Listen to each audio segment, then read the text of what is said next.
February 19, 1945, 9 a.m. The volcanic ash of Iwo Jima clung to everything.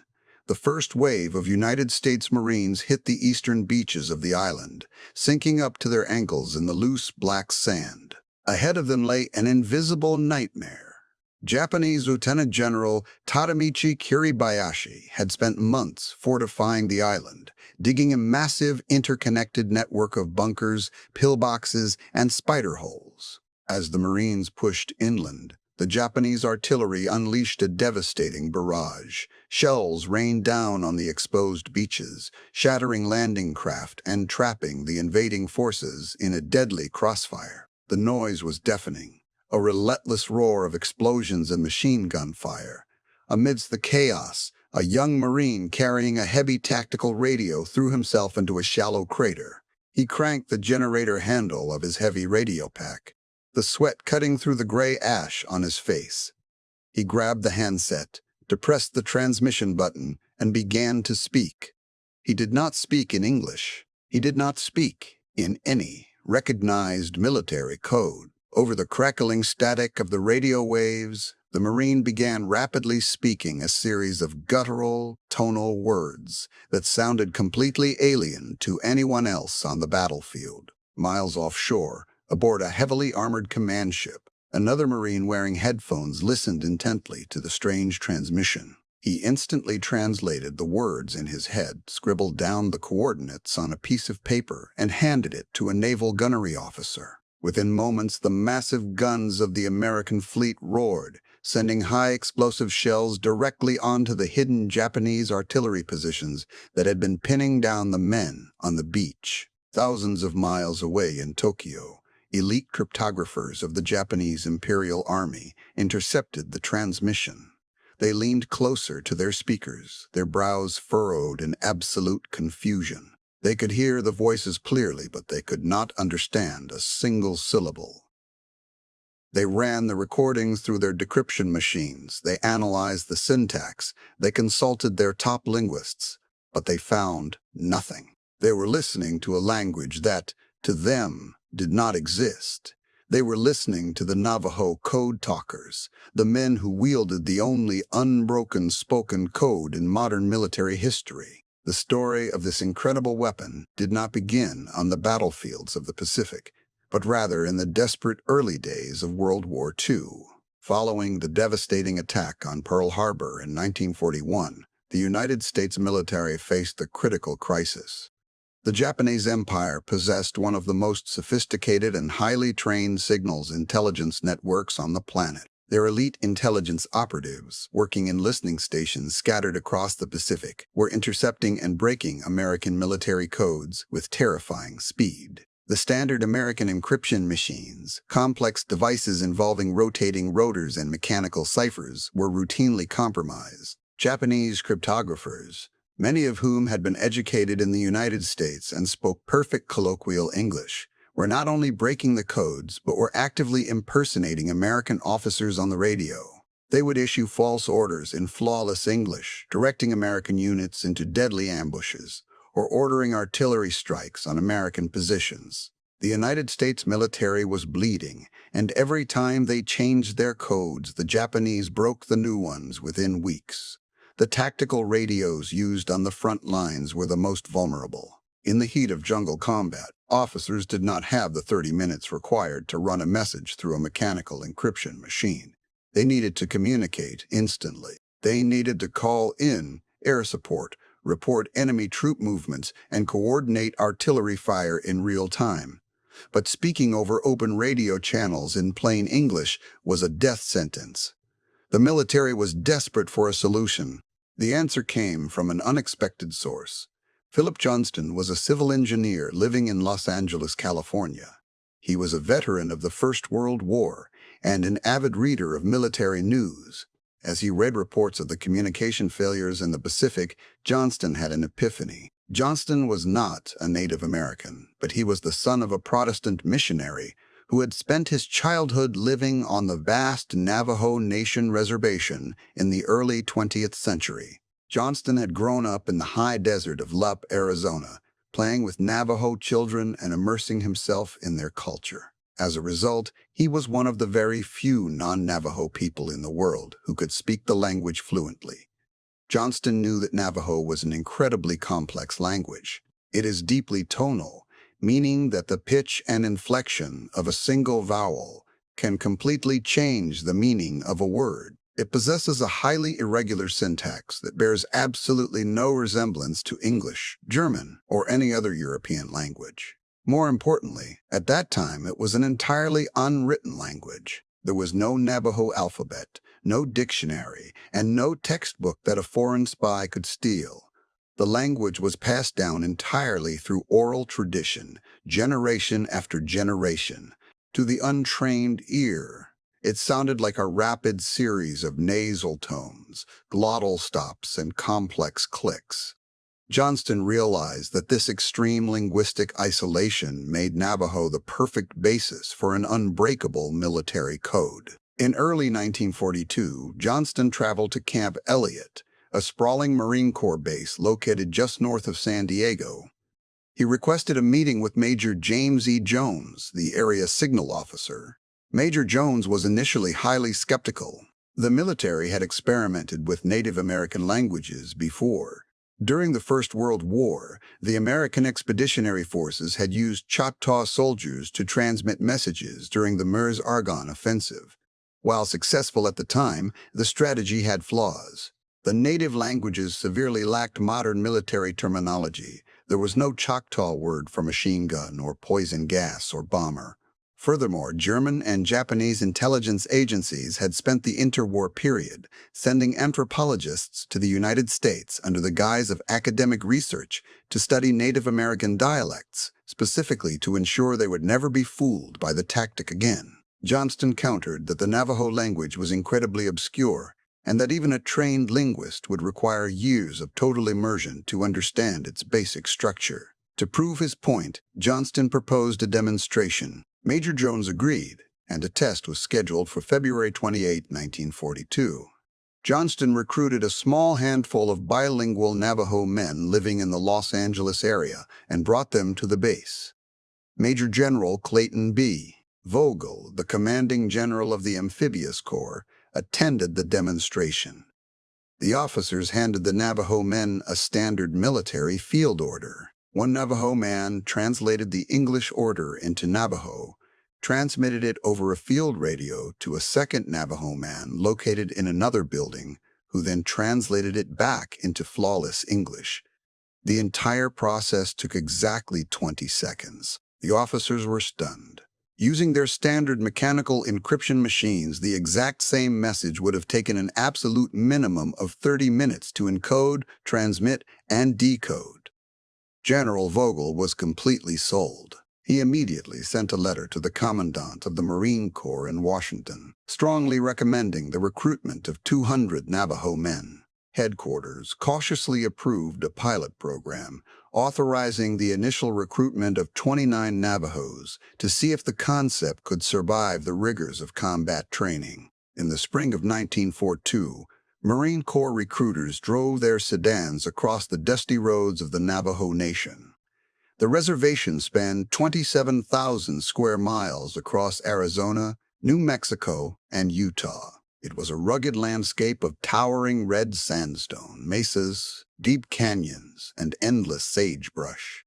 The recruiters visited trading posts, boarding schools, and remote chapter houses, seeking young men who were fluent in both Navajo and English. The response was overwhelming. Despite a complex and often painful history with the United States government, which had spent decades forcing Navajo children into strict boarding schools where they were physically punished for speaking their native tongue, the young men of the Navajo Nation eagerly volunteered to serve. Many were high school students. Some were so desperate to join the fight that they lied about their age, convincing their parents to sign forged birth certificates. They packed onto buses and watched the desert landscapes of their childhood fade into the distance. For many of these young men, it was the first time they had ever left the reservation. They were traveling to a world they had never seen, to fight a war on islands they had never heard of. The recruits arrived at the Marine Corps Recruit Depot in San Diego. They were stripped of their civilian clothes, given the identical buzz cuts of Marine recruits, and thrust into the grueling crucible of boot camp. They formed Platoon 382. They learned to march in perfect unison. They learned to fire the M1 Garand rifle. They learned hand-to-hand combat, and they endured the relentless screaming of their drill instructors. They excelled in physical training, drawing upon the endurance forged by years of herding sheep across miles of rugged desert terrain. But while they trained like standard infantrymen, their true mission remained a closely guarded secret. Following their graduation from boot camp, the 29 men were transferred back to Camp Elliott. They were marched into a large, windowless room. The door was closed and locked behind them. A commanding officer stood before them and finally revealed their purpose. They were not just going to be radiomen. They were going to invent an entirely new military code from scratch, and it had to be completely foolproof. The 29 Navajos sat at wooden desks and began the arduous process of linguistic engineering. They immediately recognized the primary flaw of the World War I Choctaw experiment. They could not simply speak conversational Navajo over the radio, because the language had no words for modern warfare. If an officer told them to report a submarine stalking a battleship, a literal translation would be impossible. They needed a standardized vocabulary that every code talker would instantly recognize. They developed a two-part system. The first part was an ingenious phonetic alphabet used to spell out the names of specific people, towns, or geographic locations that had no clear translation. They assigned a Navajo word to each letter of the English alphabet. For the letter A, they chose the English word ant, which in Navajo is wol, lachi. For the letter B, they chose the English word bear, which translates to shush. For the letter C, they chose cat, which is moasi. If a code talker needed to spell the word cab, he would transmit mosi wolachi shush. The second part of the system was an associative vocabulary for common military terms. The men looked at the weapons of war and assigned them Navajo names based on the natural world they knew so well. A fighter plane, which darted quickly through the sky, became a hummingbird, or da-hi-tai-hi. A heavy bomber, which dropped massive payloads of death from above, became a buzzard, or jay-show. A submarine, cutting silently beneath the waves, became an ironfish, or beshlo. A heavily armored tank became a tortoise, or coyote. The commanding officer of a unit was simply referred to as chief. A grenade was a potato. A battleship was a whale. The original code consisted of 211 precise terms. The military imposed a strict, terrifying condition on the recruits.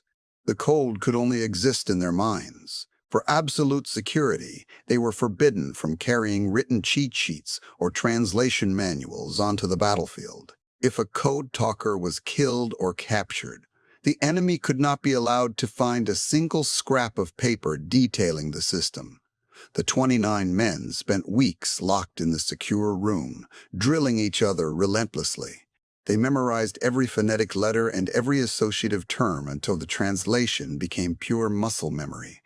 They practiced under simulated combat conditions, transmitting under the deafening roar of blank machine gun fire and exploding artillery simulators. They proved that they could translate, encode, transmit, and decode complex operational orders perfectly, without a single error, in a matter of seconds. The code was ready for war. On August 7, 1942, 6:50 a.m., the United States 1st Marine Division launched a massive amphibious assault on the island of Guadalcanal in the Solomon Islands. It was the first major Allied offensive in the Pacific theater, and it was the first combat deployment for the Navajo Code Talkers. The conditions on Guadalcanal were horrific. The island was a rotting, primordial jungle, suffocating under intense heat and oppressive humidity. The Marines were plagued by malaria, dysentery, and massive tropical insects. The Japanese defenders, fiercely dedicated and highly trained in jungle warfare, launched relentless nighttime attacks. They would creep through the dense undergrowth, screaming battle cries and engaging in brutal hand-to-hand combat. The Japanese snipers strapped themselves high in the canopy of the palm trees, specifically targeting American officers and anyone carrying a radio. The Code Talkers were prime targets. They carried the heavy TBX tactical radio sets strapped to their backs. The equipment was cumbersome, consisting of the radio transceiver, massive battery packs, antennas, and hand-cranked generators. The entire rig weighed over 80 pounds.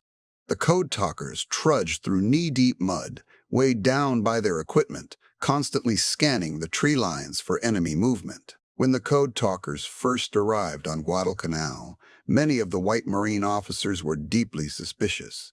They had never heard the Navajo language, and to their ears, the transmissions sounded like frantic gibberish. In the life-or-death environment of the jungle, commanders were hesitant to trust their survival to an unproven system. General Alexander Vandegrift, the commander of the 1st Marine Division, decided to put the matter to rest. He ordered a direct competition between the Code Talkers and his standard mechanical encryption teams.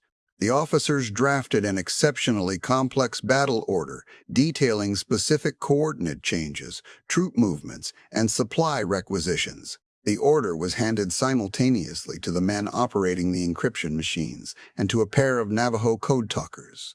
The men on the mechanical devices frantically began setting their rotors, typing the message, encrypting the tape, transmitting the cipher, and waiting for the receiving end to reverse the entire process. 2.5 hours passed before the mechanical team successfully delivered the decoded message. General Vandegrift then turned to the Navajo Marines. The first Code Talker looked at the complex English message. He pressed the button on his handset. He spoke a rapid burst of Navajo words regarding buzzards, tortoises, and hummingbirds. The second Code Talker on the receiving end instantly wrote down the English translation. The entire process, from start to finish, took exactly 2 minutes and 30 seconds. The translation was absolutely flawless. From that moment on, the skepticism vanished. The Code Talkers became the most prized communication asset in the Pacific Theater. As the war expanded, so did the Code Talker program. Hundreds more young Navajo men were recruited and trained at Camp Pendleton. The code itself evolved to meet the increasing complexity of the war, to prevent the elite Japanese cryptographers from identifying mathematical patterns in the transmissions. The Navajo Marines expanded their phonetic alphabet. They assigned up to 3 different Navajo words for the most commonly used English letters, such as E, T, and A. They could seamlessly switch between the alternate words within the same sentence. The vocabulary of specialized military terms swelled to over 400 words. The mental fortitude required to memorize this ever-shifting matrix of linguistics while under heavy enemy fire was staggering. Across the Pacific, the Japanese military intelligence apparatus was descending into sheer frustration. The elite intercept operators stationed in Tokyo, Truk, and Rabaul were capturing the Navajo transmissions daily. These were men who had effortlessly cracked the American M209 cipher machines. They were men who understood complex numerical codes and advanced cryptography, but the Navajo transmissions completely baffled them. The chief of Japanese intelligence, Lieutenant General Seizo Arasue, dedicated massive resources to solving the mystery. The Japanese operators listened to the recordings on loop. They analyzed the frequency of the sounds. Initially, some Japanese officers believed the Americans had invented a revolutionary new mechanical scrambler, a device that chopped up the human voice and broadcast it as underwater gargling noises. But the subtle human inflections, the breathing pauses, and the emotional resonance in the voices proved it was a spoken language. The Japanese High Command distributed the recordings to their most brilliant linguists. They brought in experts who spoke obscure dialects of Chinese, Korean, Russian, and indigenous languages from across the South Pacific. None of them could identify a single syllable. The linguistic structure was completely alien. The Japanese resorted to desperate measures. During the Bloody Jungle campaigns, Japanese infiltration teams were ordered to sneak behind American lines under the cover of darkness and physically splice into the telephone wires laid down by the Marines. They sat in hidden spider holes with their own headsets, listening to the real-time communications of the American commanders. They heard the crystal-clear voices of the code talkers directing artillery strikes just hundreds of yards away, but they remained totally powerless to understand the orders. The absolute brilliance of the Navajo Code was proven by a tragic and incredible sequence of events involving a man named Joe Guamy. Joe Guamy was a Navajo soldier serving in the United States Army. He was not a code talker.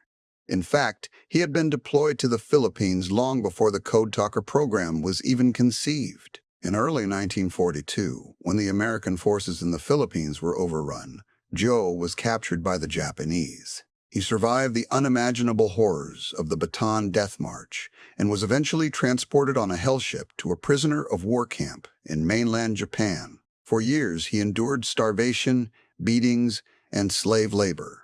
In late 1944, Japanese intelligence officers made a breakthrough. They realized that the strange voices on the radios might be a Native American dialect. They scoured their prisoner of war records and discovered that they were holding a Navajo soldier. The Japanese guards dragged Joe Guamy from his freezing cell and transported him to an interrogation room. High-ranking Japanese intelligence officers stood before him. They turned on a reel-to-reel tape recorder and played the intercepteds of the Marine tactical radios. The officers demanded that Joe translate the recordings. As Joe listened to the tape, his eyes widened in shock. Amidst the static, he clearly heard his native language. He heard the voices of his people. He understood perfectly what the men were saying. He heard words like buzzard, iron fish, bear, ant, potato, and tortoise, but the sentences made absolutely no sense to him. Why were the Americans broadcasting frantic messages about a buzzard dropping potatoes on a tortoise? Why was an ant chasing a bear? Because Joe had never been trained in the associative military code, the exact translations were completely useless to him.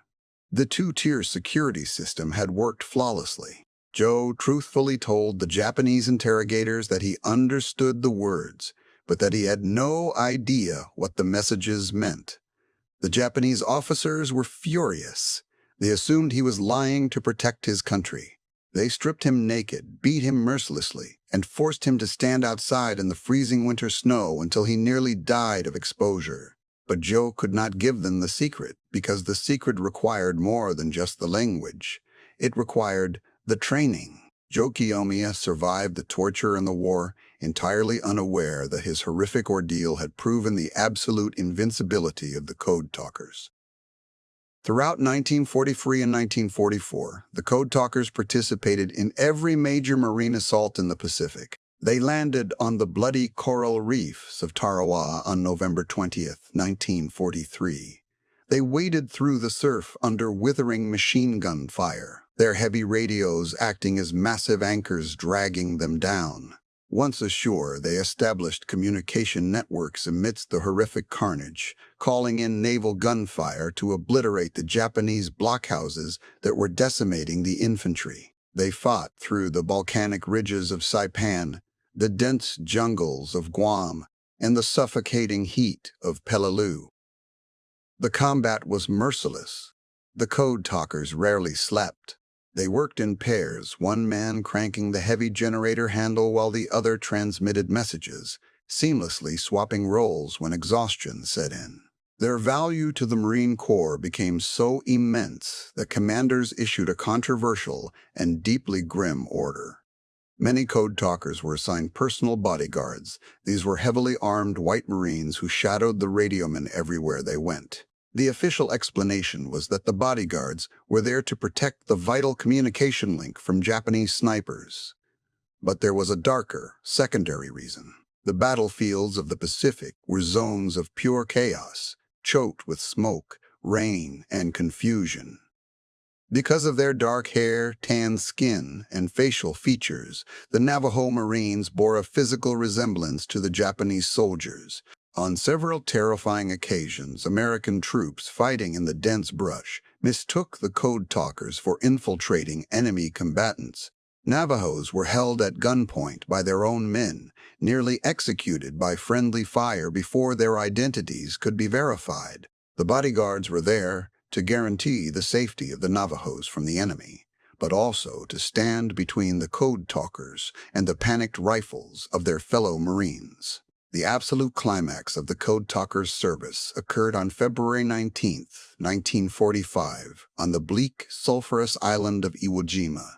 Return to that ash-covered beach. The assault on Iwo Jima was one of the most brutal slaughters of the Second World War.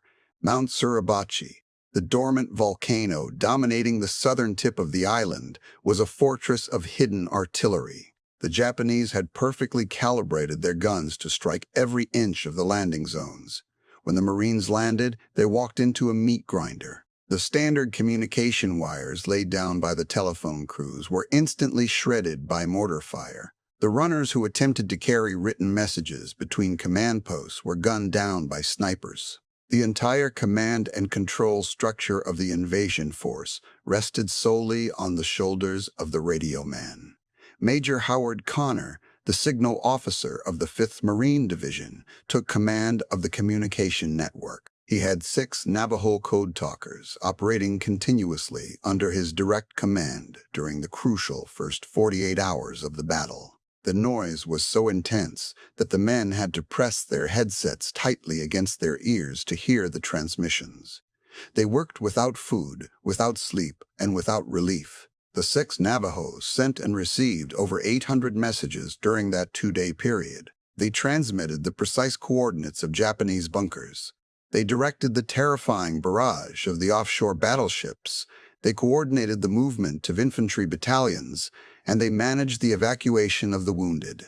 Despite the sheer volume of traffic, the constant threat of death, and the absolute physical exhaustion, the Code Talkers transmitted those 800 messages with 100% accuracy. There was not a single phonetic error. There was not a single misunderstood coordinate. When the Marines finally fought their way up the steep, ash-choked slopes of Mount Suribachi on the 5th day of the battle, it was a Navajo Code Talker who transmitted the legendary message back to the fleet, confirming that the American flag had been raised over the summit. Following the war, Major Howard Connor spoke about the heroism of the men under his command. He stated categorically, without any hesitation, that were it not for the Navajos, the Marines would never have taken Iwo Jima. Following the fall of Iwo Jima, the Code Talkers pressed forward to the massive invasion of Okinawa in April 1945, 8 a.m. This was the final stepping stone before the planned invasion of the Japanese home islands. The Japanese military, desperate and facing total defeat, unleashed waves of kamikaze suicide planes against the American fleet. On the ground, the mud and the relentless rain turned the battle into a horrific war of attrition. The Code Talkers were scattered across the island, ensuring secure communications between the sprawling infantry divisions and the offshore fleet. The Japanese intelligence network was entirely broken. Up until the very last days of the war, they continued to intercept the Navajo transmissions, and up until the very last days, they remained completely paralyzed by them. The code was never broken, not once. In August 1945, the atomic bombs were dropped on Hiroshima and Nagasaki.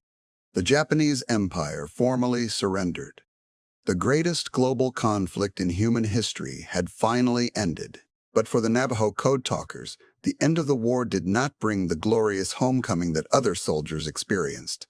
The military realized that the Navajo Code was the most successful tactical communication system ever devised. As the geopolitical landscape immediately shifted into the early days of the Cold War, military commanders feared a future conflict with the Soviet Union. They knew that if war broke out with the Soviets, the unbroken Navajo Code would be their most vital asset. Therefore, the entire Code Talker program was classified as top secret. Before they were discharged, the Navajo Marines were ordered by their commanding officers to maintain absolute silence. They were strictly forbidden from telling anyone what they had done during the war. They could not tell their parents, they could not tell their wives, and they could not tell their children. They were simply told to say that they had been standard radiomen.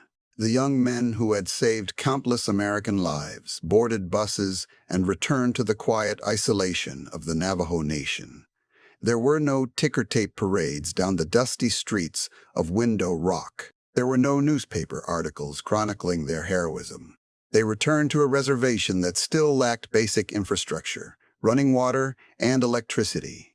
Adding to the profound injustice, the state laws of New Mexico and Arizona actively disenfranchised Native Americans. The men who had fought and bled for the United States, who had utilized their sacred native tongue to secure victory, were informed that they were legally barred from voting in state and federal elections. They faced widespread discrimination and severe economic poverty, yet they kept their sworn military oath.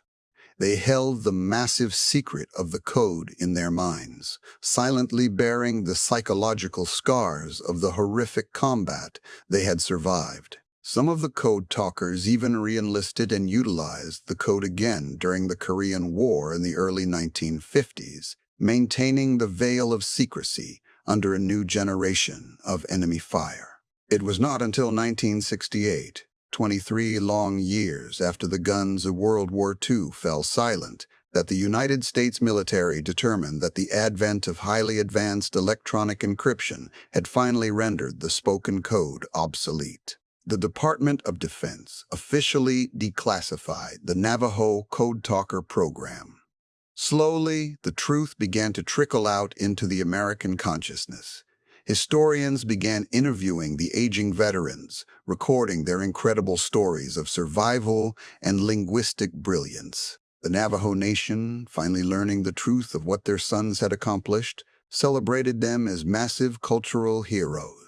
The broader American public was astounded to learn that a language the government had systematically tried to eradicate in boarding schools just decades prior had become the very instrument of the nation's salvation. Recognition came agonizingly late, and many of the original 29 men had already passed away. In the 1980s, President Ronald Reagan officially declared National Navajo Code Talkers Day, honoring their vital contributions.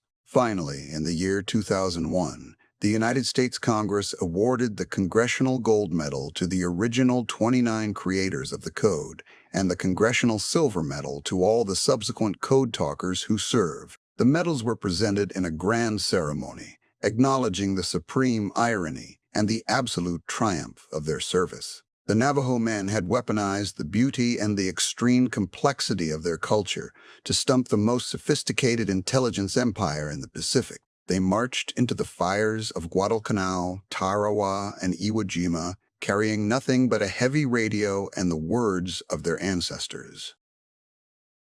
They left behind a legacy that remains entirely unmatched in the annals of warfare. Their words rode the radio waves through the smoke of battle, delivering victory in a language that the enemy could hear but could never understand.